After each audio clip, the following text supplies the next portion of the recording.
អាកាសធាតុផ្លាស់ប្ដូរមិនទៀងទាត់ម្ដងក្តៅម្ដងត្រជាក់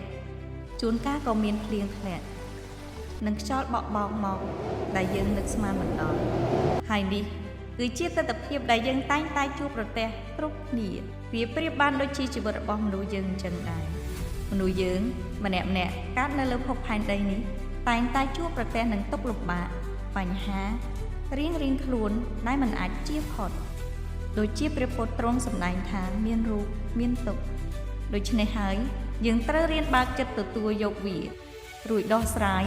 ដោយប្រើវិធីសាស្ត្ររៀងខ្លួនព្រោះថាបញ្ហារបស់មនុស្សម្នាក់គឺមិនដូចគ្នានោះទេ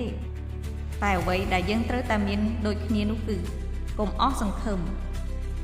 ក្រោយពេលជួបទានកន្លងផុតទៅនោះពន្លឺថ្ងៃនឹងត្រឡប់មកវិញជានិច្ចចូលកុំបោះបង់អ្នកត្រូវតែមានសង្ឃឹមជានិច្ចគង់តែមានថ្ងៃដែលជារបស់យើងប្រសិនបើអ្នកគិតថាវីដេអូនេះមានតម្លៃសូមជួយ share ទៅកាន់មនុស្សជាទីស្រឡាញ់របស់អ្នកសូមជូនពរសំណាងល្អ